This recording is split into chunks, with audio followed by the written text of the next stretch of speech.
रूस यूक्रेन में जारी जंग के बीच नेटो देशों के विदेश मंत्रियों की अहम बैठक आज है।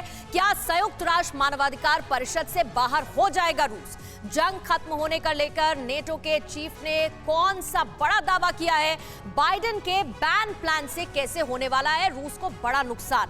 प्रेसिडेंट पुतिन की बेटियों पर अमेरिका ने क्यों लगाया है प्रतिबंध? और रूस का बड़ा आरोप, बॉर्डर पर अमेरिका की 60 केमिकल लैब्स मौजूद हैं। रूस यूक्रेन जंग से जुड़ी खबरों के लिए आइए देखते हैं महायुद्ध टॉप 9। रूस यूक्रेन में जारी जंग को लेकर आज बुल्गारिया की राजधानी ब्रसेल्स में नाटो देशों के विदेश मंत्रियों की एक अहम बैठक होनी है। इस बैठक का मुख्य एजेंडा यूक्रेन को सैन्य मदद बढ़ाने के साथ साथ मानवीय सहायता देने पर केंद्रित होगा। सबसे खास बात यह है कि इस बैठक में यूक्रेन के विदेश मंत्री दिमित्री कुलेबा भी शामिल होंगे। नाटो की इस बैठक में पहली बार रूस यूक्रेन को लेकर चीन के रुख पर भी चर्चा होगी।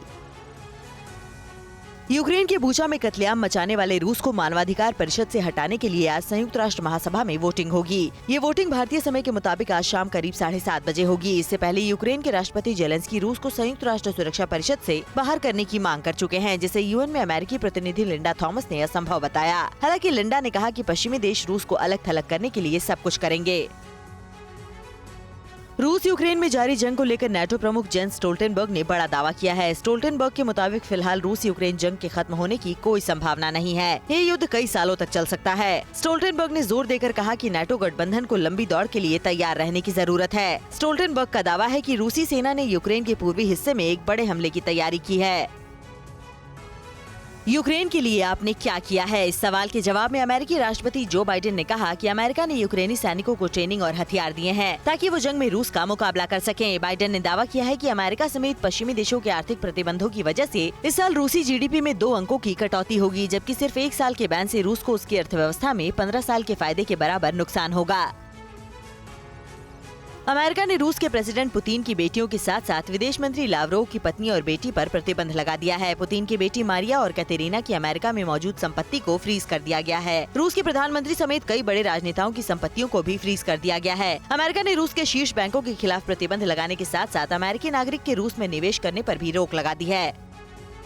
पुतिन सरकार के प्रवक्ता दिमित्री पेस्कोव ने यूक्रेनी राष्ट्रपति जेलेंस्की की हत्या के रूसी इरादे से इनकार किया है। पेस्कोव ने कहा कि यह सच नहीं है, हम किसी को मारना नहीं चाहते और न ही यूक्रेन पर कब्जे की बात हो रही है। पेस्कोव के मुताबिक रूस बातचीत के जरिए सैन्य अभियान को खत्म करना चाहता है। यही वजह है कि राष्ट्रपति पुतिन ने रूसी सैनिकों को कई इलाकों से हटने के आदेश दिए हैं।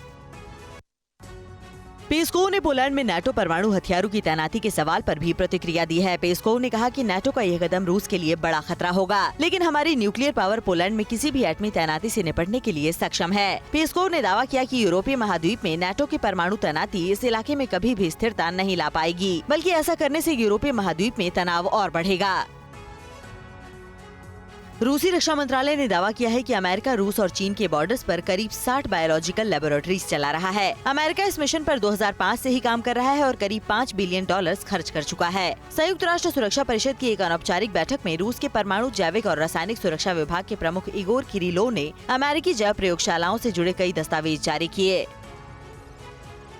जर्मनी की राजधानी बर्लिन में रूस से गैस, तेल और कोयले पर तत्काल प्रतिबंध लगाने की मांग को लेकर सैकड़ों लोग सड़क पर उतर आए। रैली के अंत में ये प्रदर्शनकारी रूसी हमले में मारे गए यूक्रेनी नागरिकों के सम्मान में जमीन पर लेट गए। वहीं जॉर्जिया में भी रूस के खिलाफ प्रदर्शन कर रहे कुछ लोगों ने ऐसा ही किया। यूक्रेन की बूचा में हुए नरसंहार के विरोध में कई जॉर्जियाई नागरिक संसद के बाहर अपने हाथों को बांध कर लेट गए।